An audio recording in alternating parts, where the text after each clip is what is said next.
वैशंपायन जी कहते हैं, जन्मेजय, भीष्म जी के इस प्रकार कहने पर पुरु वंश को आनंदित करने वाले कुंती कुमार धर्मराज युधिष्ठिर ने पुनः उनसे कहा। युधिष्ठिर जी बोले, वक्ताओं में श्रेष्ठ नरेंद्र, मैं यशस्वी भगवान विष्णु के वृष्णि वंश में अवतार ग्रहण करने का वृतांत पुनः विस्तार पूर्वक जानना चाहता हूँ। पितामह, परम बुद्धिमान भगवान जनार्दन इस पृथ्वी पर मधु वंश में जिस प्रकार उत्पन्न हुए वह सब प्रसंग मुझसे कहिए। बैल के समान विशाल नेत्रों वाले लोक रक्षक महातेजस्वी श्री कृष्ण ने किस लिए कंस का वध करके गौओं की रक्षा की। बुद्धिमानों में श्रेष्ठ पितामह, उस समय बाल्यावस्था में बालकोचित क्रीड़ाएं करते समय भगवान गोविंद ने क्या क्या लीलाएं की, यह सब मुझे बताइए। वैशंपायन जी कहते हैं, जन्मेजय, राजा युधिष्ठिर के इस प्रकार पूछने पर महापराक्रमी भीष्म ने मधुवंश में भगवान केशव के अवतार लेने की कथा कहने प्रारंभ की। भीष्म जी बोले, कुरु रत्न युधिष्ठिर, अब मैं वृष्णि वंश में भगवान नारायण के अवतार ग्रहण का यथावत वृतांत कहूँगा। भरत कुलभूषण तात अजात शत्रु वसुधा की रक्षा करने वाले ये भगवान वहाँ किस प्रकार प्रकट हुए, यह मैं बतला रहा हूँ, ध्यान देकर सुनो। भगवान के जन्म के समय आनंद उद्रेक के कारण समुद्र में उताल तरंगे उठने लगे, पर्वत हिलने लगे और बूझी हुई अग्नियां भी सहसा प्रज्वलित उठी। भगवान जनार्दन के जन्म काल में शीतल मंद एवं सुखद वायु चलने लगी, धरती की धूल शांत हो गई, नक्षत्र प्रकाशित होने लगे, आकाश में देवलोक के नगाड़े जोर जोर से बजने लगे और देवगण आ आकर वहाँ फूलों की वर्षा करने लगे। वे मंगलमयी वाणी द्वारा भगवान मधुसूदन की स्तुति करने लगे। भगवान के अवतार का समय जान महर्षि गण भी अत्यंत प्रसन्न होकर वहाँ पहुँचे। नारद आदि देवर्षियों को उपस्थित देख गंधर्व और अप्सराएं नाचने और गाने लगे। उस समय सहस्र नेत्रों वाले सची वल्लभ तेजस्वी इंद्र भगवान गोविंद की सेवा में उपस्थित हुए और महर्षियों का आदर करते हुए बोले। इंद्र जी ने कहा, देव, आप संपूर्ण जगत के सृष्टा हैं। देवताओं के जो कर्तव्य कार्य हैं उन सब को संपूर्ण जगत के हित के लिए सिद्ध करके आप अपने तेज सहित पुनः परम धाम को पधारिए। भीष्म जी कहते हैं, ऐसा कहकर स्वर्गलोक के स्वामी इंद्र देवर्षियों के साथ अपने लोक को चले गए। राजन, उसके बाद वसुदेव जी ने कंस के भय से सूर्य के समान तेजस्वी अपने नवजात बालक श्रीहरि को नंद गोप के घर में छिपा दिया। श्री कृष्ण जी बहुत वर्षों तक नंद गोप के घर में रहे। एक दिन वहाँ शिशु श्री कृष्ण जी एक छकड़े के नीचे सोए थे। माता यशोदा उन्हें वहीं छोड़कर यमुना जी के तट पर चली गई। उस समय श्री कृष्ण जी शिशु लीला का प्रदर्शन करते हुए अपने हाथ पैर फेंक फेंक कर मधुर स्वर में रोने लगे। पैरों को ऊपर फेंकते समय भगवान केशव ने अपने पैर के अंगूठे से छकड़े को धक्का दे दिया और इस प्रकार एक ही पांव से छकड़े को उलटकर गिरा दिया। उसके बाद वे स्वयं औंधे मुंह हो गए और माता का स्तन पीने की इच्छा से जोर जोर से रोने लगे। शिशु के पदाघात से छकड़ा उलटकर गिर गया। उस पर रखे हुए सभी मटके और घड़े आदि बर्तन चकनाचूर हो गए। यह सब देखकर लोगों को बड़ा आश्चर्य हुआ। भरतनंदन सूरसेन देश मथुरा मंडल के निवासियों को यह अत्यंत अद्भुत घटना प्रत्यक्ष दिखाई दी तथा वसुदेव नंदन श्री कृष्ण ने आकाश में स्थित सब देवताओं के देखते देखते महान काय एवं विशाल स्तनों वाली पूतना को भी पहले मार डाला था। महाराज, उसके बाद संकर्षण और विष्णु के स्वरूप बलराम और श्री कृष्ण दोनों भाई कुछ काल के बाद एक साथ ही घुटनों के बल रंगने लगे। जैसे चंद्रमा और सूर्य एक दूसरे की किरणों से बंध कर आकाश में एक साथ विचरते हों, उसी प्रकार बलराम और श्री कृष्ण सर्वत्र एक साथ चलते फिरते थे। उनकी भुजाएं सर्प के शरीर की भांति सुशोभित होती थी।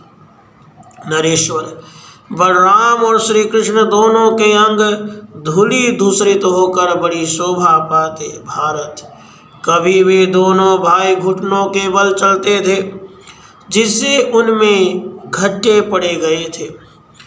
कभी वे वन में खेला करते और कभी मतते समय दही की घोल पीकर पिया करते थे। एक दिन बालक श्री कृष्ण एकांत गृह में छिपकर माखन खा रहे थे। उस समय वहां उन्हें कुछ गोपियों ने देख लिया।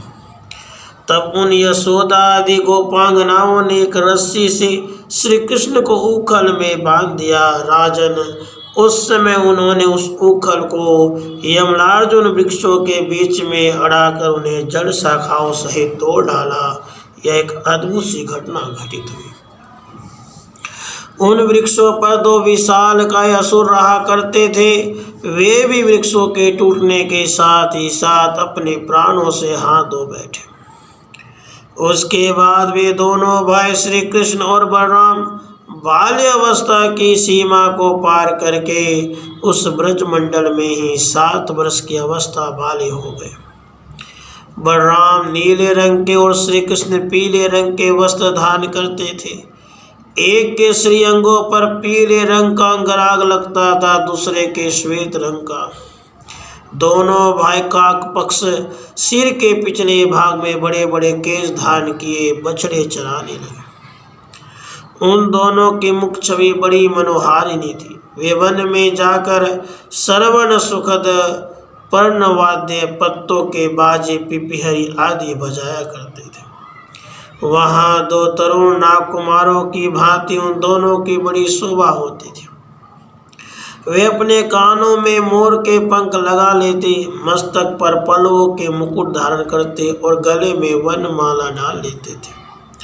उस समय साल के नए पौधों की भांति उन दोनों की बड़ी शोभा होती थी। वे कभी कमल के फूलों के शिरोभूषण धारण करते और कभी बछड़ी की रस्सियों को यज्ञोपवीत के भांति धारण कर लेते थे। वीरवर श्री कृष्ण और बलराम छींके और तुम्बी लिए वन में घूमते और गोप जनोचित वेणु बजाया करते थे। वे दोनों भाई कहीं ठहर जाते, कहीं वन में एक दूसरे के साथ खेलने लगते और कहीं पत्तों की सैया बिछाकर सो जाते और नींद लेने लगते थे। राजन, इस प्रकार वे मंगलमय बलराम और श्री कृष्ण बछड़ों की रक्षा करते तथा उस महान वन की शोभा बढ़ाते हुए सब और घूमते और भांति भांति के क्रीड़ाएं करते थे। कुंती नंदन, उसके बाद वे दोनों वसुदेव पुत्र वृंदावन में जाकर गौएं चराते हुए लीला विहार करने लगे। कालिय मर्दन एवं धेनुकासुर, अरिष्टासुर और कंस आदि का वध, श्री कृष्ण और बलराम का विद्याभ्यास तथा गुरु दक्षिणा रूप से गुरु जी को उनके मरे हुए पुत्र को जीवित करके देना। भीष्म जी कहते हैं, युधिष्ठिर, एक दिन मनोहर रूप और सुंदर मुख वाले भगवान गोविंद अपने बड़े भाई शंकरसन को साथ लिए बिना ही रमणीय वृंदावन में चले गए और वहाँ इधर उधर भ्रमण करने लगे। उन्होंने काक पक्ष धारण कर रखा था। वे परम शोभायमान श्याम वर्ण तथा कमल के समान सुंदर नेत्रों से सुशोभित थे। जैसे चंद्रमा कलंक से युक्त होकर शोभा पाता है, उसी प्रकार श्री कृष्ण का वक्षा स्थल श्री वत्स चिन्ह से शोभा पा रहा था। उन्होंने रस्सियों को यज्ञोपवीत की भांति पहन रखा था। उनके श्री अंगों पर पीतांबर शोभा पा रहा था। विभिन्न अंगों में श्वेत चंदन का अनुलोप किया हुआ था। उनके मस्तक पर काले घुंघराले केश सुशोभित थे। सिर पर मोर पंख का मुकुट शोभा पाता था, जो मंद मंद वायु के झोंकों से लहरा रहा था। भगवान कहीं गीत गाते, कहीं क्रीड़ा करते, कहीं नाचते और कहीं हंसते थे। इस प्रकार गोपालोचित वेश धारण किए मधुर गीत गाते और वेणु बजाते हुए तरुण श्री कृष्ण गौओं को आनंदित करने के लिए कभी कभी वन में घूमते थे। अत्यंत कांतिमान भगवान श्री कृष्ण वर्षा के समय गोकुल में वहाँ के अतिशय रमणीय प्रदेशों तथा वन श्रेणियों में विचरण करते थे। भरत श्रेष्ठ उन वन श्रेणियों में भांति भांति के खेल करते श्याम सुंदर बड़े प्रसन्न होते थे। एक दिन वे गौओं के साथ वन में घूम रहे थे। घूमते घूमते महात्मा भगवान केशव ने भांडिर नामक वटवृक्ष देखा और उसकी छाया में बैठने का विचार किया। निष्पाप युधिष्ठिर वहाँ श्री कृष्ण समान अवस्था वाले दूसरे गो बालकों के साथ बछड़े चराते थे। दिन भर खेल कूद करते थे और पहले दिव्य धाम में जिस प्रकार वे आनंदित होते थे, उसी प्रकार वन में आनंद पूर्वक दिन बिताते थे। भांडिर वन में निवास करने वाले बहुत से ग्वाले वहाँ क्रीड़ा करते हुए श्री कृष्ण को अच्छे अच्छे खिलौने द्वारा प्रसन्न रखते थे। दूसरे प्रसन्नचित रहने वाले गोप, जिन्हें वन में घूमना प्रिय था, सदा श्री कृष्ण की महिमा का गान किया करते थे। जब वे गीत गाते उस समय भगवान श्री कृष्ण पत्तों के बाजों के बीच बीच में वेणु, तुम्बी और वीणा बजाया करते थे। इस प्रकार विभिन्न लीलाओं द्वारा श्री कृष्ण गोप बालकों के साथ खेलते थे। भरत नंदन उस समय बालक श्री कृष्ण ने संपूर्ण भूतों के देखते देखते लोकहित के अनेक कार्य किए। वृंदावन में कदम वन के पास जो कुंड था, उसमें प्रवेश करके उन्होंने कालिए नाग के मस्तक पर नृत्य क्रीड़ा की। फिर सब लोगों के सामने ही कालिए नाग को अन्यत्र जाने का आदेश देकर वे बलदेव जी के साथ वन में इधर उधर विचरण करने लगे। राजन, ताल वन में धेनुक नामक भयंकर दैत्य निवास करता था, जो गधे का रूप धारण करके रहता था। उस समय वह बलदेव जी के हाथ से मारा गया। कुंती नंदन उसके बाद किसी समय सुंदर मुख वाले बलराम और श्री कृष्ण अपने बड़े हुए गोधन को चराने के लिए वन में गए। वहाँ वन की शोभा निहारते हुए वे दोनों भाई घूमते खेलते, गीत गाते और विभिन्न वृक्षों की खोज करते हुए बड़े प्रसन्न होते थे। शत्रुओं को संताप देने वाले वे दोनों अजय वीर वहाँ गौओं और बछड़ों का नाम ले लेकर बुलाते और लोक प्रचलित बालोचित क्रीड़ाएं करते थे। वे दोनों देव मंदिर देवता थे, तो भी मानवीय दीक्षा ग्रहण करने के कारण मानव जाति के अनुरूप गुणों वाली क्रीड़ाएं करते हुए वन में विचरते थे। उसके बाद महातेजस्वी श्री कृष्ण जी गौओं के व्रज में जाकर गोप बालकों द्वारा किए जाने वाले गिरि यज्ञ में सम्मिलित हो वहाँ सर्वभूत स्रष्टा ईश्वर के रूप में अपने को प्रकट करके गिरिराज के लिए समर्पित खीर को स्वयं ही खाने लगे। उन्हें देखकर सब गोप भगवत बुद्धि से श्री कृष्ण के उस स्वरूप की ही पूजा करने लगे। गोपालों द्वारा पूजित श्री कृष्ण ने दिव्य रूप धारण कर लिया। शत्रुमर्दन युधिष्ठिर जब इंद्र वर्षा कर रहे थे, उस समय बालक वासुदेव ने गौओं की रक्षा करने के लिए 1 सप्ताह तक गोवर्धन पर्वत को अपने हाथ पर उठा रखा था। भरत नंदन उस समय श्री कृष्ण ने खेल ही खेल में अत्यंत दुष्कर कर्म कर डाला, जो सब लोगों के लिए अत्यंत अद्भुत था।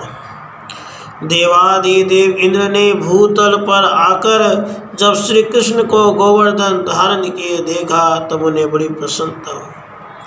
उन्होंने श्री कृष्ण को गोविंद नाम देकर उनका गवेंद्र पद पर अभिषेक किया। देवराज इंद्र गोविंद को हृदय से लगाकर उनकी अनुमति ले स्वर्ग लोक को चले गए। उसके बाद श्री कृष्ण जी ने पशुओं के हित की कामना से वृषभ रूप धारी अरिष्ट नामक दैत्य को वेग पूर्वक मार डाला। राजन, वर्ज में केसी नामक एक दैत्य रहता था, जिसका शरीर घोड़े के समान था। उसमें 10,000 हाथियों का बल था। कुंती नंदन उस अश्वरूपधारी दैत्य को भोजकुल उत्पन्न कंस ने भेजा था। वृंदावन में आने पर पुरुषोत्तम श्री कृष्ण ने उसे भी अरिष्टासुर की भांति मार दिया। कंस के दरबार में एक आंध्र देशीय मल था, जिसका नाम था चाणूर।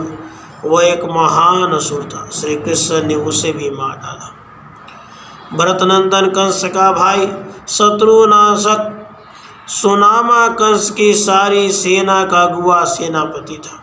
गोविंद अभी बालक थे तो भी उन्होंने सुनामा को मार दिया।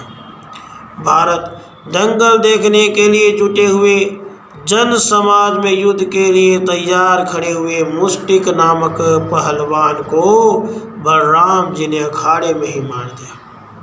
युधिष्ठिर उस समय श्री कृष्ण ने कंस के मन में भारी भय उत्पन्न किया। हाथियों में श्रेष्ठ कुवल्या पीड़ को जो ऐरावत कुल में उत्पन्न हुआ था और श्री कृष्ण को कुचल देना चाहता था, श्री कृष्ण जी ने कंस के देखते ही देखते मार गिराया।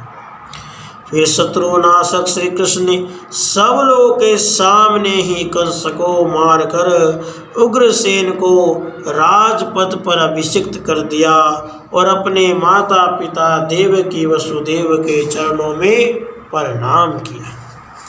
इस प्रकार जनार्दन ने कितने ही अद्भुत कार्य किए और कुछ दिनों तक बलराम जी के साथ वे मथुरा में ही रहे। हे युधिष्ठिर, उसके बाद वे दोनों धर्मज्ञ भाई गुरु सांदीपनि के यहाँ उज्जैनीपुरी में विद्या अध्ययन के लिए गए। वहाँ वे गुरु सेवा परायण हो सदा धर्म के अनुष्ठान में लगे रहे। वे दोनों महात्मा कठोर व्रत का पालन करते हुए वहाँ रहते थे। उन्होंने 64 दिन रात में ही 6 अंगों सहित संपूर्ण वेदों का ज्ञान प्राप्त कर लिया। इतना ही नहीं, उन यदुकुल कुमारों ने लेख्य, चित्रकला, गणित, गांधर्व वेद सारे वेद्य को भी उतने ही समय के भीतर जीत लिया। गज शिक्षा, अश्व शिक्षा को तो उन्होंने कुल 12 दिनों में ही प्राप्त कर लिया। इसके बाद वे दोनों धर्मज्ञ एवं धर्मपरायण वीर धनुर्वेद सीखने के लिए पुनः सांदीपनि मुनि के पास गए। राजन, धनुर्वेद के श्रेष्ठ आचार्य सांदीपनि के पास जाकर उन दोनों ने प्रणाम किया। सांदीपनि ने उन्हें सत्कार पूर्वक अपनाया एवं वे फिर अवंती में विचरते हुए वहाँ रहने लगे। 50 दिन रात में ही उन दोनों ने 10 अंगों से युक्त सुप्रतिष्ठित एवं रहस्य सहित संपूर्ण धनुर्वेद का ज्ञान प्राप्त कर लिया। उन दोनों भाइयों को अस्त्र विद्या में निपुण देखकर विप्रवर सांदीपनि ने उन्हें गुरु दक्षिणा देने की आज्ञा दी। सांदीपनि जी सब विषयों के विद्वान थे। उन्होंने श्री कृष्ण से अपने अभिष्ट मनोरथ की याचना इस प्रकार की। सांदीपनि जी बोले, मेरा पुत्र इस समुद्र में नहा रहा था, उस समय तिमी नामक जल जंतु से पकड़कर भीतर ले गया और उसके शरीर को खा गया। तुम दोनों का भला हो, मेरे उस मरे हुए पुत्र को जीवित करके यहाँ ला दो। भीष्म जी कहते हैं, युधिष्ठिर इतना कहते कहते गुरु सांदीपनि पुत्र शोक से आर्त हो गए।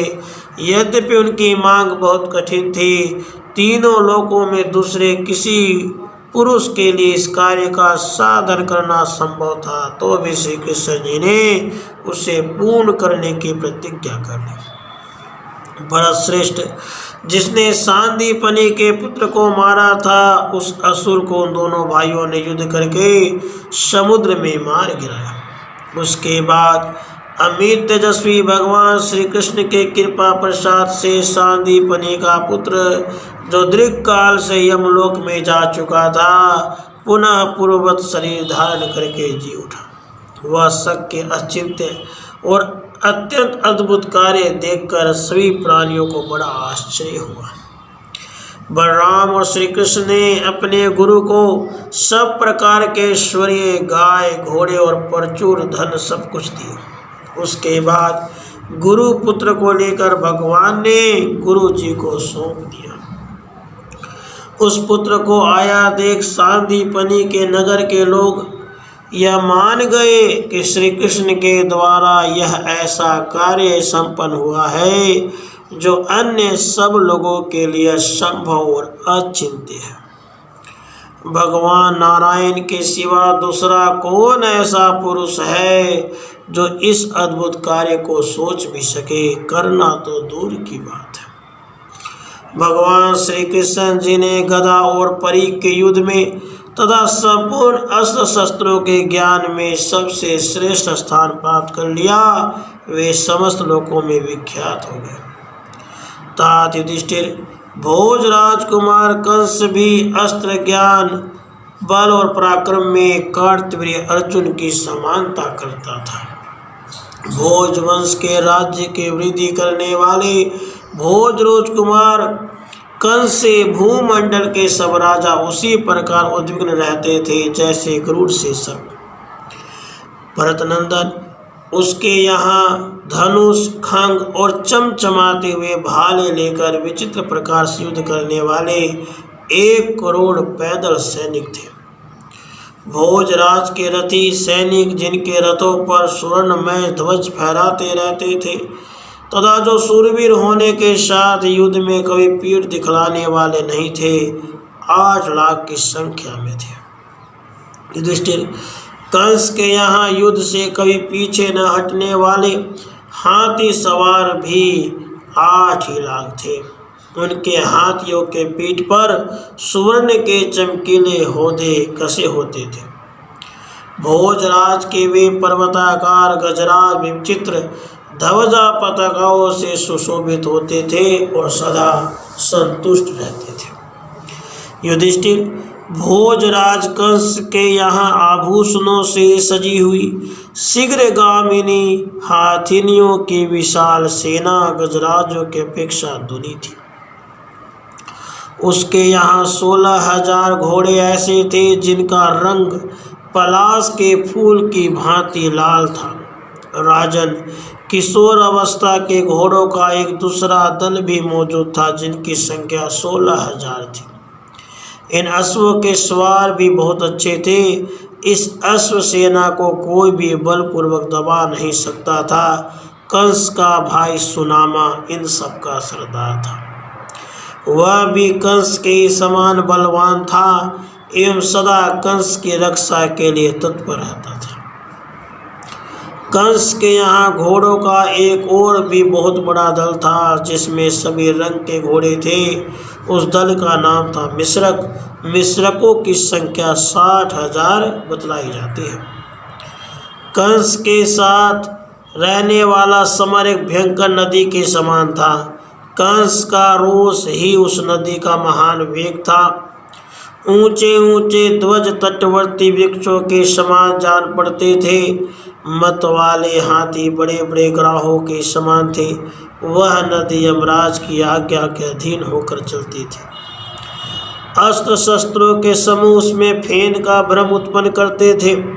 सवारों का वेग उसमें महान जल प्रवाह सा प्रतीत होता था। गदा और परीख पाठी नामक मछलियों के समान जान पड़ते थे। नाना प्रकार के कवच सेवार के समान थे।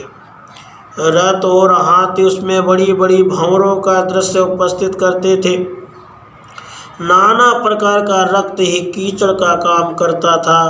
विचित्र धनुष उठती हुई लहरों के समान जान पड़ते थे। रथ और अश्वों का समूह हृदय के समान था। योद्धाओं के इधर उधर दौड़ने या बोलने से जो शब्द होता था वही उस भयानक समर सरिता का कलकलनाद था। युधिष्ठिर भगवान नारायण के सिवाय से कंस को कौन मार सकता था। भारत जैसे हवा बड़े बड़े बादलों को छिन भिन कर देता है, उसी प्रकार भगवान श्री कृष्ण जी ने इंद्र के रथ में बैठकर कंस की उपयुक्त सारी सेनाओं का संहार कर डाला। सभा में विराजमान कंस को मंत्रियों और परिवार के साथ मारकर श्री कृष्ण जी ने सुहृदों सहित सम्मान्य माता देवकी का समादर किया। जनार्दन ने यशोदा और रोहिणी को भी बारंबार प्रणाम करके उग्रसेन को राजा के पद पर अभिषिक्त किया। उस समय यदुकुल के प्रधान प्रधान पुरुषों ने इंद्र के छोटे भाई भगवान श्री हरि का पूजन किया। उसके बाद पुरुषोत्तम श्री कृष्ण जी ने समस्त राजाओं के सहित आक्रमण करने वाले राजा जरासंध को सरोवरों व हृदों से सुशोभित यमुना के तट पर परास्त किया। नरकासुर का सैनिकों सहित वध, देवता आदि की 16,000 कन्याओं को पत्नी रूप में स्वीकार करके श्री कृष्ण जी का उन्हें द्वारका भेजना तथा इंद्रलोक में जाकर अदिति को कुंडल अर्पण करके द्वारकापुरी में वापस आना। भीष्म जी कहते हैं, युधिष्ठिर, उसके बाद समस्त यदुवंशियों को आनंदित करने वाले भगवान श्री कृष्ण सूरसेनपुरी मथुरा को छोड़कर द्वारका में चले गए।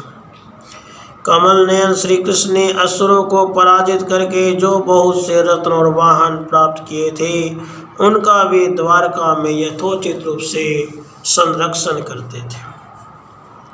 उनके इस कार्य में दैत्य और दानव विघ्न डालने लगे। तब महाबाहु श्री कृष्ण ने वरदान से उन्मत्त हुए उन बड़े बड़े असुरों को मार डाला। उसके बाद नरक नामक राक्षस ने भगवान के कार्य में विघ्न डालना आरंभ किया। वह समस्त देवताओं को भयभीत करने वाला था। राजन, तुम्हें तो उसका प्रभाव विदित ही है। समस्त देवताओं के लिए अंतक रूप नरकासुर इस धरती के भीतर मूर्ति लिंग में स्थित हो मनुष्यों और ऋषियों के प्रतिकूल आचरण किया करता था। भूमि का पुत्र होने से नरक को भौमासुर भी कहते हैं। उसने हाथी का रूप धारण करके प्रजापति त्वष्टा की पुत्री कैसेरू के पास जाकर उसे पकड़ लिया। कैसेरू बड़ी सुंदरी और 14 वर्ष की अवस्था वाली थी। नरकासुर प्राग ज्योतिषपुर का राजा था। उसके शोक भय और बाधाएं दूर हो गई थी। उसने कैसेरू को मूर्छित कर लिया और अपने घर लाकर उससे इस प्रकार कहा। नरकासुर ने कहा, देवी, देवताओं और मनुष्यों के पास जो नाना प्रकार के रत्न हैं, सारी पृथ्वी जिन रत्नों को धारण करती है और समुद्रों में जो भी रत्न हैं, उन सब को आज से सभी राक्षस ला लाकर तुम्हें ही अर्पित किया करेंगे। दैत्य और दानव भी तुम्हें उत्तम उत्तम रत्नों की भेंट देंगे। भीष्म जी कहते हैं, भारत, इस प्रकार भौमासुर ने नाना प्रकार के बहुत से उत्तम रत्नों तथा स्त्री रत्नों को भी अपहरण किया। गंधर्वों की जो कन्याएं थीं उन्हें भी नरकासुर बलपूर्वक हर लाया। देवताओं और मनुष्यों की कन्याओं तथा अप्सराओं के 7 समुदायों को भी अपहरण कर लिया। इस प्रकार 16,100 सुंदरी कुमारियां उसके घर में एकत्र हो गई। वे सब के सब सत्पुरुषों के मार्ग का अनुसरण करके व्रत और नियम के पालन में तत्पर हो एक वेणी धारण करती थी। उत्साह युक्त मन वाले भौमासुर ने उनके रहने के लिए मणि पर्वत पर अंतपुर का निर्माण कराया। उस स्थान का नाम था ओदका। जल की सुविधा से संपन्न हुई। वह अंतपुर मूर नामक दैत्य के अधिकृत प्रदेश में बना था। प्राग ज्योतिषपुर का राजा भौमासुर मूर के 10 पुत्र तथा प्रधान राक्षस उस अंतपुर की रक्षा करता हुए सदा उसके समीप ही रहते थे। युधिष्ठिर पृथ्वी पुत्र भौमासुर तपस्या के अंत में वरदान पाकर इतना गर्व उन्मत्त हो गया था कि इसने कुंडल के लिए देव माता अदिति तक का तिरस्कार कर दिया था। पूर्व काल में महादैत्यों ने एक साथ मिलकर भी वैसा अत्यंत घोर पाप नहीं किया था जैसा अकेले इस महान असुर ने कर डाला था। पृथ्वी देवी ने उसे उत्पन्न किया था। प्राग ज्योतिषपुर उसकी राजधानी थी। 4 युद्ध उन्मत्त दैत्य उसके राज्य की सीमा की रक्षा करने वाले थे। वे पृथ्वी से लेकर देवयान तक के मार्ग को रोककर खड़े रहते थे। भयानक रूप वाले राक्षसों के साथ रहकर वे देव समुदाय को भयभीत किया करते थे। उन चारों दैत्यों के नाम इस प्रकार है: हैग्रीव, निशुंभ, भयंकर पंचजन, सहस्रों पुत्रों सहित महान असुर मूर, जो वरदान प्राप्त कर चुका था। उसी के वध के लिए चक्र, गदा और खंग धारण करने वाले ये महाबाहु श्री कृष्ण वृष्णि कुल में देवकी के गर्भ से उत्पन्न हुए हैं। वसुदेव जी के पुत्र होने से ये जनार्दन वासुदेव कहलाते हैं। तात युधिष्ठिर, इनका तेज संपूर्ण विश्व में विख्यात है। इन पुरुषोत्तम श्री कृष्ण का निवास स्थान प्रधानतः द्वारका ही है, यह सब तुम जानते हो। द्वारकापुरी इंद्र के निवास स्थान अमरावतीपुरी से भी रमणीय है। युधिष्ठिर, भूमंडल में द्वारका की शोभा सबसे अधिक है, यह तो तुम देख ही चुके हो। देवपुरी के समान सुशोभित द्वारका नगरी में वृष्णि वंशों के बैठने के लिए एक सुंदरी सभा है जो दारशाही के नाम से विख्यात है। उसकी लंबाई और चौड़ाई 1-1 योजन की है। उसमें बलराम और श्री कृष्ण आदि वृष्णि और अंधक वंश के सभी लोग बैठते हैं और संपूर्ण लोक जीवन की रक्षा में दक्षित रहते हैं। भरत श्रेष्ठ, एक दिन की बात है, सभी यदुवंशी उस सभा में विराजमान थे। इतने में ही दिव्य सुगंध से भरी हुई वायु चलने लगी और दिव्य कुसुमों की वर्षा होने लगी। 2 ही घड़ी के बाद आकाश में सहस्रों सूर्यों के समान महान एवं अद्भुत तेजो राशि प्रकट हुई। वह धीरे धीरे पृथ्वी पर आकर खड़ी हो गई। उस तेजो मंडल के भीतर श्वेत हाथी पर बैठे हुए इंद्र संपूर्ण देवताओं सहित दिखाई दिए। बलराम, श्री कृष्ण, राजा उग्रसेन, वृष्णि और अंधक वंश के अन्य लोगों के साथ सहसा उठकर बाहर आए और सबने देवराज इंद्र को नमस्कार किया। इंद्र ने हाथी से उतरकर शीघ्र ही भगवान श्री कृष्ण को हृदय से लगाया। फिर बलराम और राजा उग्रसेन से उसी प्रकार मिले। भूत भावन ऐश्वर्यशाली इंद्र ने वसुदेव, उद्धव, महामति, विक्रदु, प्रद्युम्न, साम, निषठ, अनिरुद्ध, सात्यकी, गद, सारण, अक्रूर, कृतवर्मा, चारुदेशन तथा सुदेशन आदि अन्य यादवों का भी यथोचित रीति से आलिंगन करके उन सब की ओर दृष्टिपात किया। इस प्रकार उन्होंने वृष्णि और अंधक वंश के प्रधान व्यक्तियों को हृदय से लगाकर उनकी दी हुई पूजा ग्रहण की तथा मुख को नीचे की ओर झुकाकर वे इस प्रकार बोले। इंद्र ने कहा, भैया कृष्ण, तुम्हारी माता दीति की आज्ञा से मैं यहाँ आया हूँ। तात भूमिपुत्र नरकासुर ने उनके कुंडल छीन लिए हैं। मधुसूदन, इस लोक में माता का आदेश सुनने के पात्र केवल तुम ही हो, अतः महाभाग नरेश्वर, तुम भौमासुर को मार डालो। भीष्म जी कहते हैं, युधिष्ठिर, तब महाबाहु जनार्दन अत्यंत प्रसन्न होकर बोले, देवराज, मैं भूमिपुत्र नरकासुर को पराजित करके माता जी के कुंडल अवश्य ला दूंगा। ऐसा कहकर भगवान गोविंद ने बलराम जी से बातचीत की। उसके बाद प्रद्युम्न, अनिरुद्ध और अनुपम बलवान शाम से भी इसके विषय में वार्तालाप करके महायशस्वी इंद्रियाधीश्वर भगवान श्री कृष्ण शंख चक्र गदा और खंग धान कर गरुड़ पे आरूढ़ हो देवताओं का हित करने की इच्छा से वहां से चल दिए। शत्रुनाशन भगवान श्री कृष्ण को प्रस्थान करते देख इंद्र सहित संपूर्ण देवता बड़े प्रसन्न हुए और अच्युत भगवान श्री कृष्ण की स्तुति करते हुए उन्हीं के पीछे पीछे चल दिए।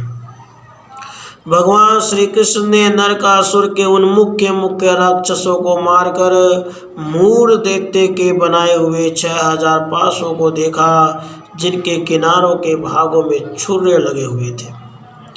भगवान ने अपने अस्त्र अर्थात चक्र से मूर दैत्य के पाशों को काटकर मूर नामक असुर को उनके वंशजों सहित मार डाला और शिलाओं के समूहों को लांघकर निशुम्भ को भी मार गिराया।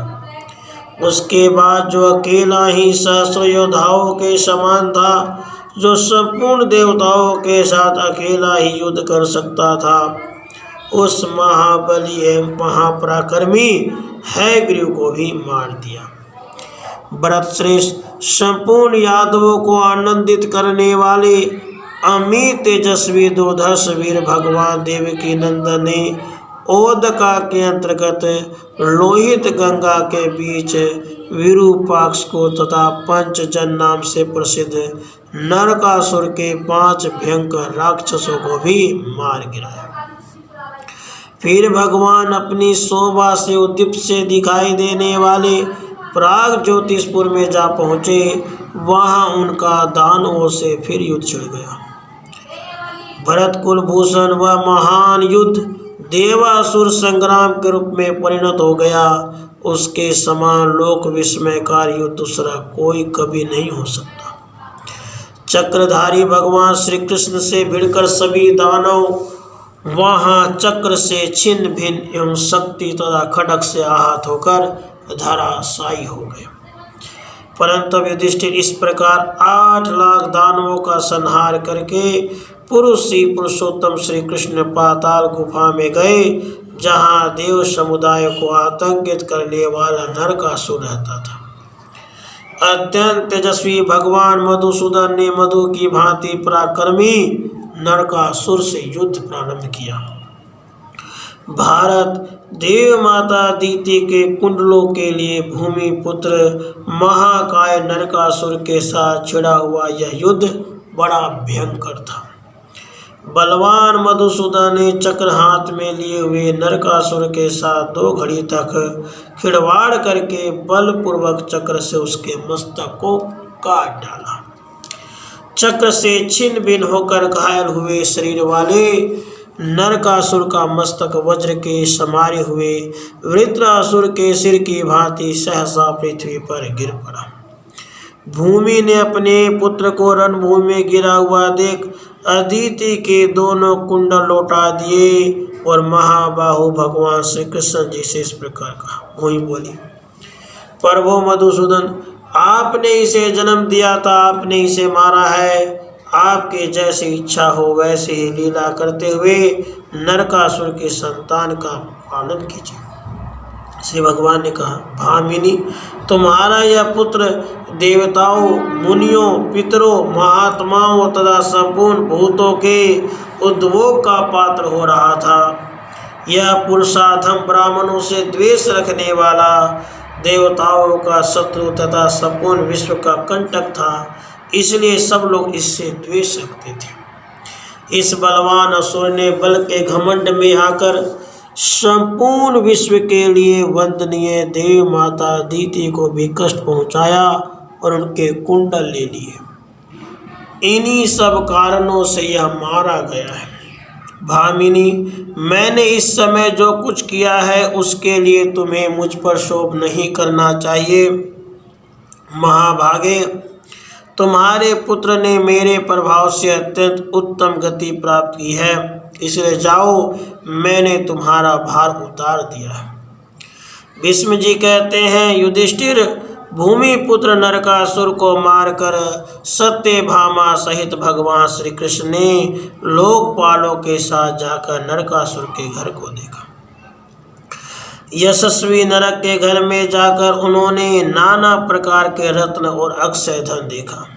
मणि, मोती, मूंगे, वैद्य मणि की बनी हुई वस्तुएं, पुखराज, सूर्यकांत मणि और निर्मल स्फटिक मणि की वस्तुएं भी वहां देखने में आई। जाम्बूनद तथा 7 कुंभ संज्ञक सुवर्ण की बनी हुई बहुत सी ऐसी वस्तुएं वहां दृष्टिगोचर हुई, जो प्रज्वलित अग्नि और शीत रश्मि चंद्रमा के समान प्रकाशित हो रही थी। नरकासुर का भीतरी भवन सुवर्ण के समान सुंदर, कांतिमान एवं उज्ज्वल था। उसके घर में जो असंख्य एवं अक्षय धन दिखाई दिया, उतनी धनराशि राजा कुबेर के घर में भी नहीं है। देवराज इंद्र के भवन में भी पहले कभी इतना वैभव नहीं देखा गया। इंद्र बोले, जनार्दन, ये जो नाना प्रकार के माणिक्य, रत्न, धन तथा सोने की जालियों से सुशोभित बड़े बड़े होंदों वाले तोमर सहित पराक्रमशाली बड़े भारी गजराज एवं उन पर बिछौनों के लिए मूंगे से भूषित कंबल, निर्मल पताकाओं से युक्त नाना प्रकार के वस्त्र आदि हैं, इन सब पर आपका अधिकार है। इन गजराजों की संख्या 20,000 है और इससे दुनी हथनियाँ हैं। जनार्दन, यहाँ 8 लाख उत्तम देसी घोड़े हैं और बैल जूते हुए नए नए वाहन हैं। इनमें से जिनकी आपको आवश्यकता हो वे सब आपके यहाँ जा सकते हैं। शत्रुदमन, ये महीन ऊनी वस्त्र, अनेक प्रकार की शैयाएँ, बहुत से आसन, इच्छा अनुसार बोली बोलने वाले, देखने में सुंदर पक्षी, चंदन और अगुरु मिश्रित नाना प्रकार के रथ, ये सब वस्तुएं मैं आपके लिए वृष्णियों के निवास स्थान द्वारका में पहुंचा दूंगा।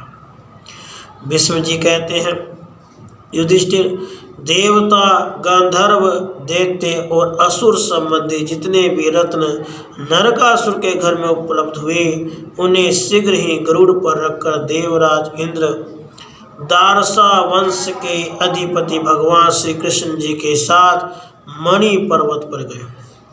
वहाँ बड़ी पवित्र हवा बह रही थी, विचित्र एवं उज्जवल प्रभा सब और फैली हुई थी। यह सब देखकर देवताओं को बड़ा विस्मय हुआ। आकाश मंडल में प्रकाशित होने वाले देवता, ऋषि, चंद्रमा और सूर्य की भांति वहां आए हुए देवगण उस पर्वत की प्रभा से तिरस्कृत हो साधारण से प्रतीत हो रहे थे। उसके बाद बलराम जी तथा देवराज इंद्र की आज्ञा से महाबाहु भगवान श्री कृष्ण ने नरकासुर के मणि पर्वत पर बने हुए अंतःपुर में प्रसन्नता पूर्वक प्रवेश किया। मधुसूदन ने देखा उस अंतःपुर के द्वार और गृह वैदुर्य मणि के समान प्रकाशित हो रहे हैं। उनके फाटकों पर पताकाएं फहरा रही थी। सुवर्ण में विचित्र पताकाओं वाले महलों से सुशोभित वह मणि पर्वत चित्रलिखित मेघों के समान प्रतीत होता था। उन महलों में विशाल अट्टिलिकाएं बनी हुई थी, जिन पर चढ़ने के लिए मणि निर्मित सीढ़ियां सुशोभित हो रही थी। वहां रहने वाले प्रधान प्रधान गंधर्वों और असुरों की परम सुंदरी प्यारी पुत्रियों ने उस स्वर्ग के समान प्रदेश में खड़े हुए अपराजित वीर भगवान मधुसूदन को देखा। देखते देखते ही उन सब ने महाबाहु श्री कृष्ण को घेर लिया। वे सभी स्त्रियां एक वेणी धारण किए, गेरुए वस्त्र पहने इंद्रिय संयम पूर्वक वहां तपस्या करते थे। उस समय व्रत और संताप जनित शोक उनमें से किसी को पीड़ा नहीं दे सका। वे निर्मल रेशमी वस्त्र पहने हुए यदुवीर श्री कृष्ण के पास जा उनके सामने हाथ जोड़कर खड़ी हो गई। उन कमल नयनी कामिनियों ने अपने संपूर्ण इंद्रियों के स्वामी श्री हरि से इस प्रकार कहा। कन्याएं बोली, पुरुषोत्तम देवर्षि नारद ने हमसे कह रखा था, देवताओं का कार्य सिद्ध करने के लिए भगवान गोविंद यहाँ पधारेंगे। एवं वे सपरिवार नरकासुर, निशुंभ, मूर, दानव, हैग्रीव तथा पंचजन को मारकर अक्षय धन प्राप्त करेंगे। थोड़े ही दिनों में भगवान यहाँ पधार कर तुम सब लोगों का इस संकट से उद्धार करेंगे। ऐसा कहकर परम बुद्धिमान देवर्षि नारद यहाँ से चले गए। हम सदा आपका ही चिंतन करती हुई घोर तपस्या में लग गई। हमारे मन में यह संकल्प उठता रहता था कि कितना समय बीतने पर हमें महाबाहु माधव का दर्शन प्राप्त होगा। पुरुषोत्तम, यही संकल्प लेकर दानवों द्वारा सुरक्षित हम सदा यहाँ तपस्या करती आ रही हैं। हे भगवान, आप गंधर्व विवाह के रीति से हमारे साथ विवाह करके हमारा प्रिय करें। हमारे पूर्वोक्त मनोरथ को जानकर भगवान वासुदेव ने भी हम सबके प्रिय मनोरथ की सिद्धि के लिए कहा था। देवर्षि नारद ने जो कुछ कहा है वह शीघ्र ही पूर्ण होगा। भीष्म जी कहते हैं, युधिष्ठिर, देवताओं तथा गंधर्वों ने देखा वृषभ के समान विशाल नेत्र वाले भगवान श्री कृष्ण उन परम सुंदरी नारियों के समक्ष वैसे ही खड़े थे जैसे नई गायों के आगे सांड हो। भगवान के मुख चंद्र को देखकर उन सब की इंद्रियां उल्लसित हो उठी और वे हर्ष में भरकर महाबाहु श्री कृष्ण से पुनः इस प्रकार बोली। कन्याओं ने कहा, बड़े हर्ष की बात है कि पूर्व काल में वायुदेव ने संपूर्ण भूतों के प्रति कृतज्ञता रखने वाले महर्षि नारद जी ने जो बात कही थी वह सत्य हो गई। उन्होंने कहा था, शंख चक्र गदा और खड्ग धारण करने वाले सर्वव्यापी नारायण भगवान विष्णु भूमि पुत्र नरक को मारकर तुम लोगों के पति होंगे। ऋषियों में प्रधान महात्मा नारद का यह वचन आज आपके दर्शन मात्र से सत्य होने जा रहा है। यह बड़े सौभाग्य की बात है। तभी तो आज हम आपके परम प्रिय चंद्र तुल्य मुख का दर्शन कर रही हैं। आप परमात्मा के दर्शन मात्र से ही हम कृतार्थ हो गई हैं। भीष्म जी कहते हैं, युधिष्ठिर जी, भगवान के प्रति उन सब के हृदय में काम भाव का संचार हो गया था। उस समय यदु श्रेष्ठ श्री कृष्ण जी ने उनसे कहा। श्री भगवान बोले, विशाल नेत्रों वाली सुंदरियों, जैसा तुम कहती हो उसके अनुसार तुम्हारी सारी अभिलाषा पूर्ण हो जाएगी। भीष्म जी कहते हैं, युधिष्ठिर, सेवकों द्वारा उन सब रत्नों को देवताओं तथा राजाओं आदि की कन्याओं को द्वारका भेजकर देवकी नंदन भगवान श्री कृष्ण ने उस उत्तम मणि पर्वत को शीघ्र ही गरुड़ की बाह पर चढ़ा दिया।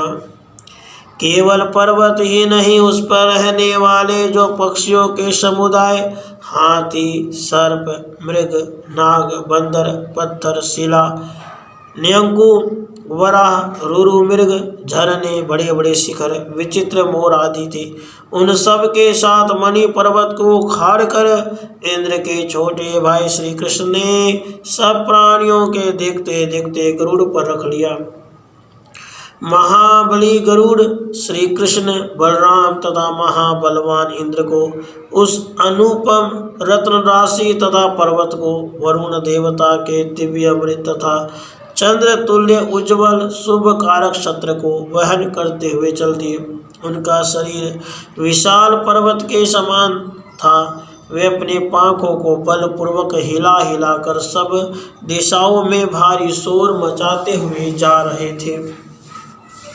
उड़ते समय गरुड़ पर्वतों के शिखर तोड़ डालते थे, पेड़ों को उखाड़ फेंकते थे, आकाश में चलते समय बड़े बड़े बादलों को अपने साथ उड़ा ले जाते थे।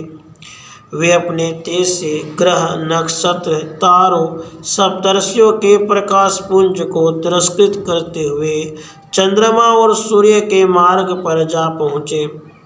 भरत श्रेष्ठ, उसके बाद मधुसूदन ने मेरु पर्वत के मध्यम शिखर पर पहुंचकर समस्त देवताओं के निवास स्थानों का दर्शन किया।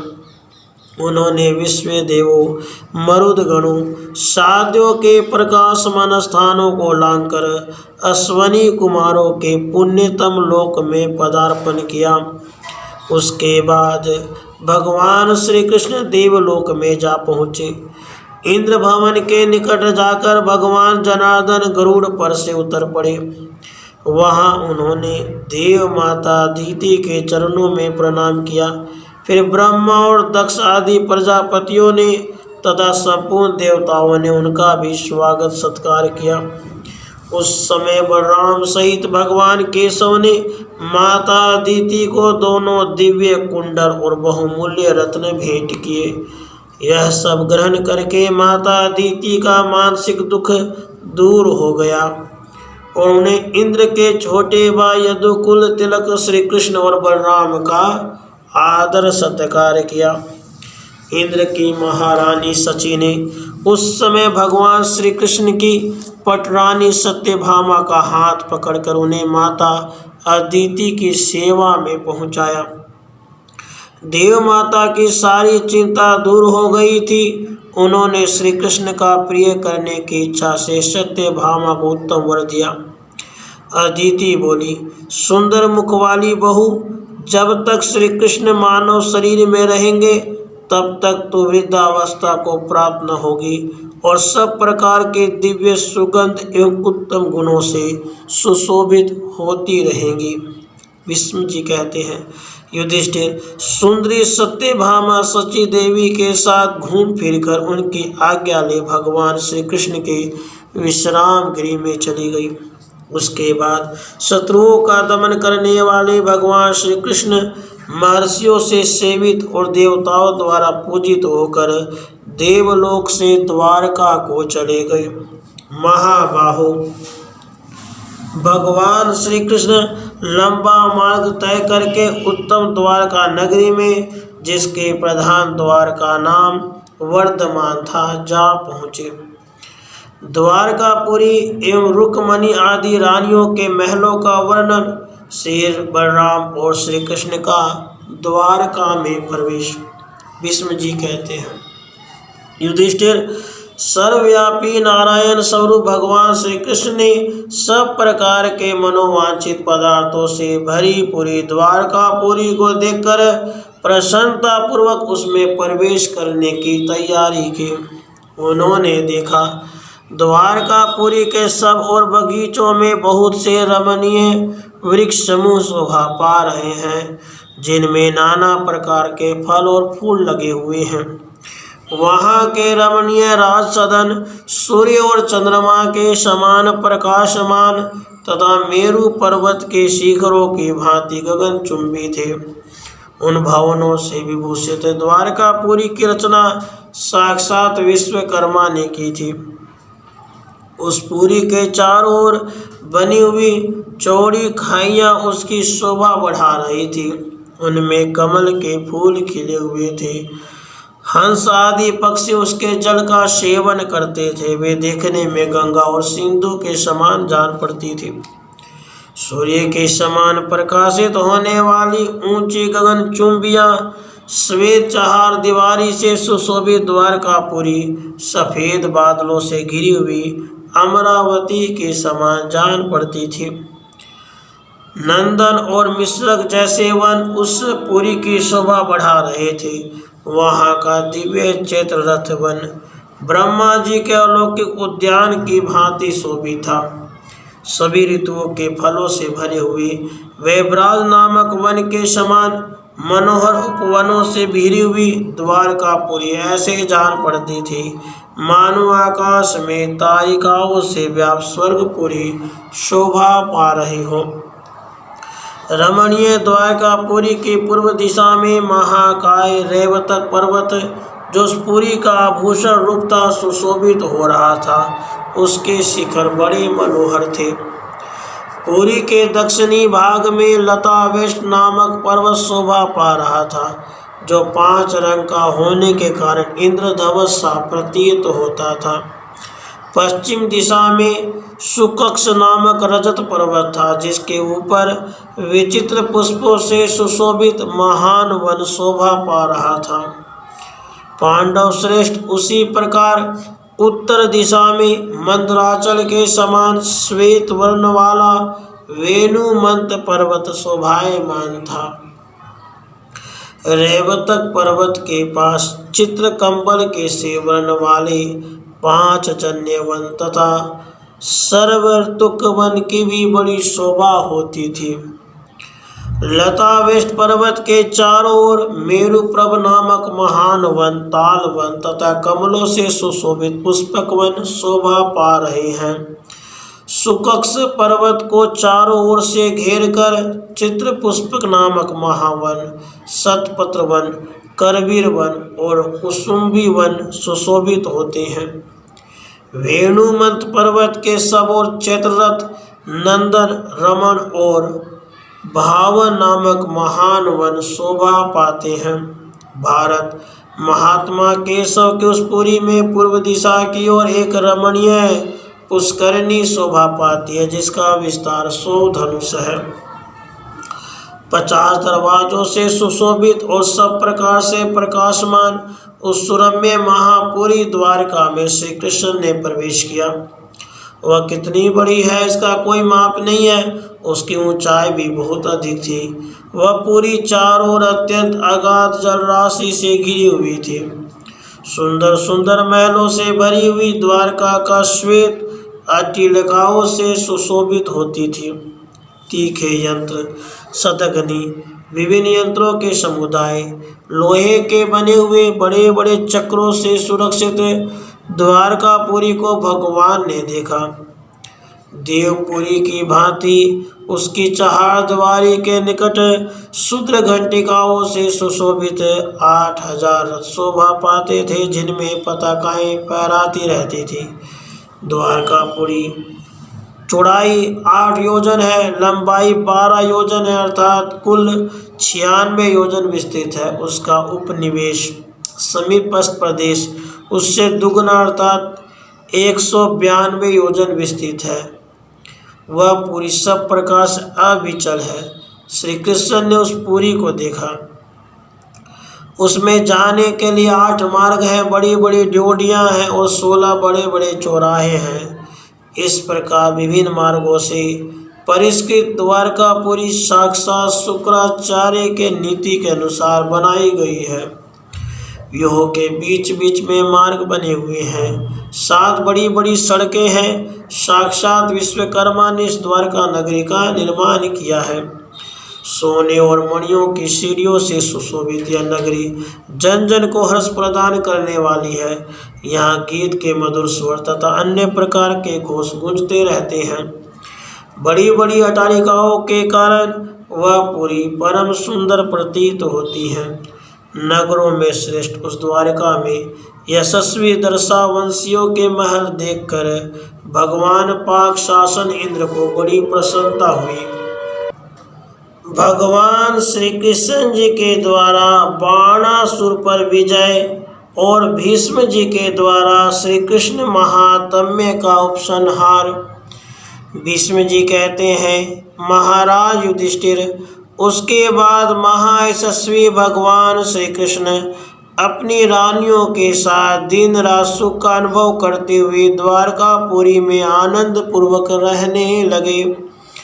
भरत श्रेष्ठ, उन्होंने अपने पुत्र अनिरुद्ध को निमित्त बनाकर देवताओं का जो हित साधन किया वह इंद्र सहित संपूर्ण देवताओं के लिए भी अत्यंत दुष्कर था। भरत कुलभूषण बाण नामक एक महान राजा हुआ था जो बलि का बड़ा पुत्र था। वह महान बलवान और पराक्रमी होने के साथ ही सहस्र भुजाओं से सुशोभित था। बाणासुर ने सच्चे मन से बड़ी कठोर तपस्या की। उसने बहुत वर्षों तक भगवान शंकर की आराधना की। महात्मा शंकर ने उसे अनेक वरदान दिए। भगवान शंकर से देव दुर्लभ वरदान पाकर बाणासुर अनुपम बलशाली हो गया और शोणितपुर में राज्य करने लगा। भरतवंशी पांडु नंदन बाणासुर ने सब देवताओं को आतंकित कर रखा था। उसने इंद्र आदि सब देवताओं को जीतकर कुबेर की भांति दीर्घकाल तक इस भूतल पर महान राज्य का शासन किया। ज्ञानी विद्वान शुक्राचार्य उसकी समृद्धि बढ़ाने के लिए प्रयत्न करते थे। राजन बाणासुर की एक पुत्री थी जिसका नाम उषा था। संसार में उसके रूप की तुलना करने वाली दूसरी कोई स्त्री नहीं थी। वह मेनका अप्सरा की पुत्री सी प्रतीत होती थी। कुंती नंदन महान तेजस्वी प्रद्युम्न पुत्र अनिरुद्ध किसी उपाय से उषा तक पहुंचकर छिपे रहकर उसके साथ आनंद का भोग करने लगे। युधिष्ठिर महातेजस्वी बाणासुर ने गुप्त रूप से छिपे हुए प्रद्युम्न कुमार अनिरुद्ध का अपनी पुत्री के साथ रहना जान लिया और उन्हें अपने पुत्री सहित बलपूर्वक कारागार में ठूंस देने के लिए बंदी बना लिया। राजन, वे सुकुमार एवं सुख भोगने के योग्य थे तो भी उन्हें उस समय दुख उठाना पड़ा। बाणासुर के द्वारा भांति भांति के कस दिए जाने पर अनिरुद्ध मूर्छित हो गए। कुंती कुमार इसी समय मुनि परवर नारद जी द्वारका में आकर श्री कृष्ण जी से मिले और इस प्रकार बोले। नारद जी ने कहा, महाबाहु श्री कृष्ण, आप यदुवंशियों की कृति बढ़ाने वाले हैं। इस समय अमित तेजस्वी बाणासुर आपके पुत्र अनिरुद्ध को बहुत कष्ट दे रहा है। वे संकट में पड़े हैं और सदा कारागार में निवास कर रहे हैं। भीष्म जी कहते हैं, राजन, ऐसा कहकर देवर्षि नारद बाणासुर की राजधानी शोणितपुर को चले गए। नारद जी की बात सुनकर भगवान श्री कृष्ण जी ने बलराम जी तथा महातेजस्वी प्रद्युम्न को बुलाया और उन दोनों के साथ वे गरुड़ पे आरूढ़ हुए। उसके बाद वे तीनों महापराक्रमी पुरुष रत्न गरुड़ पर आरूढ़ हो क्रोध में भरकर बाणासुर के नगर की ओर चल दिए। महाराज, वहां जाकर उन्होंने बाणासुर की पुरी को देखा जो तांबे की चहाड़ दीवारी से घिरी हुई थी। चांदी के बने हुए दरवाजे उसकी शोभा बढ़ा रहे थे। वहाँ अनेक सुंदर फाटक बने हुए थे। सब और भांति भांति के पक्षी चहचहाते थे। कमलों से भरी हुई पुष्करणी उस पुरी की शोभा बढ़ाती थी। उसमें हस्त पुष्ट स्त्री पुरुष निवास करते थे। वह पूरी स्वर्ग के समान मनोहर दिखाई देती थी। प्रसन्नता से भरी हुई उस स्वर्णमयी नगरी को देखकर श्री कृष्ण, बलराम और प्रद्युम्न तीनों को बड़ा विस्मय हुआ। बाणासुर की राजधानी में कितने ही देवता सदा द्वार पर बैठकर पहरा देते थे। राजन, भगवान शंकर, कार्तिकेय, भद्रकाली देवी और अग्नि, ये देवता सदा उस पुरी की रक्षा करते थे। युधिष्ठिर, शंख चक्र और गदा धारण करने वाले महातेजस्वी श्री कृष्ण ने अत्यंत कुपित हो पूर्व द्वार के राक्षसों को बलपूर्वक जीतकर भगवान शंकर के द्वारा सुरक्षित उत्तर द्वार पर आक्रमण किया। वहाँ महान तेजस्वी भगवान महेश्वर हाथ में त्रिशूल लिए खड़े थे। जब उन्हें मालूम हुआ कि भगवान श्री कृष्ण मुँह बाई काल की भांति आ रहे हैं, तभी महाबाहु महेश्वर बाणासुर के हित साधन की इच्छा से बाण सहित पिनाक नामक धनुष हाथ में लेकर श्री कृष्ण के सम्मुख आए। उसके बाद भगवान वासुदेव और महेश्वर परस्पर युद्ध करने लगे। उनका वह युद्ध अचिंत्य, रोमांचकारी और भयंकर था। वे दोनों एक दूसरे पर विजय पाने की इच्छा से परस्पर प्रहार करने लगे।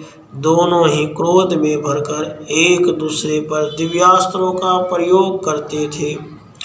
उसके बाद भगवान श्री कृष्ण ने शूलपाणी भगवान शंकर के साथ 2 घड़ी तक युद्ध करके महादेव जी को जीत लिया तथा द्वार पर खड़े हुए अन्य शिवगणों को ही परास्त करके उस उत्तम नगर में प्रवेश किया।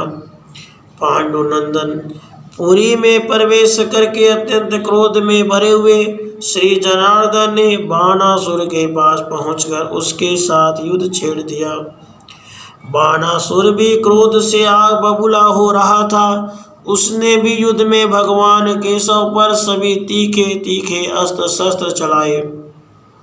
फिर उसने उद्योग पूर्वक अपनी सभी भुजाओं से उस सम्रांगण में कुपित हो श्री कृष्ण पर सहस्रों शस्त्रों का संहार किया। भारत परंतु श्री कृष्ण ने वे सभी शस्त्र काट डाले।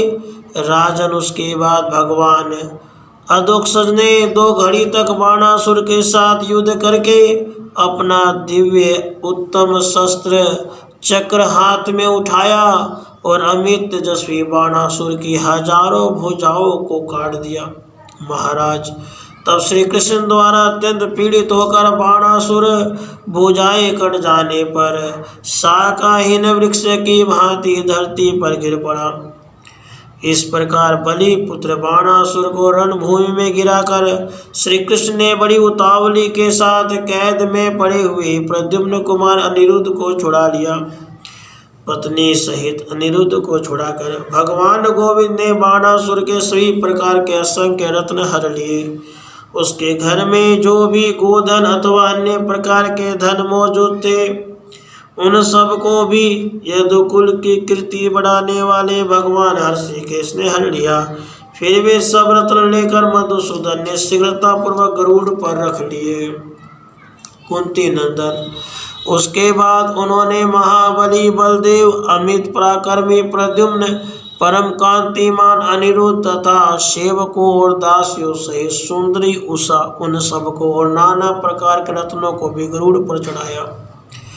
इसके बाद शंख चक्र गदा और खड्ग धारण करने वाले पीतांबरधारी महाबली एवं महातेजस्वी श्री कृष्ण बड़ी प्रसन्नता के साथ स्वयं भी गरुड़ पर आरूढ़ हुए, मानो भगवान भास्कर उदयाचल पर आसीन हुए हों। उस समय भगवान के श्रीअंग दिव्य आभूषणों से विचित्र शोभा धारण कर रहे थे।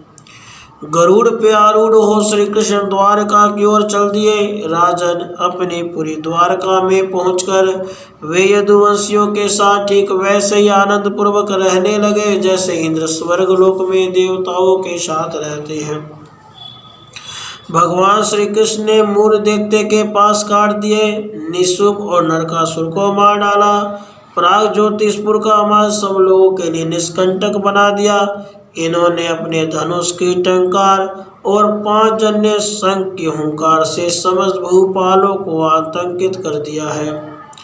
भरत कुलभूषण भगवान केशव ने उस रुक्मी को भी भयभीत कर दिया जिसके पास मेघों की घटा के समान असंख्य सेनाएं हैं और दक्षिणात्य सेवकों से सदा सुरक्षित रहता है।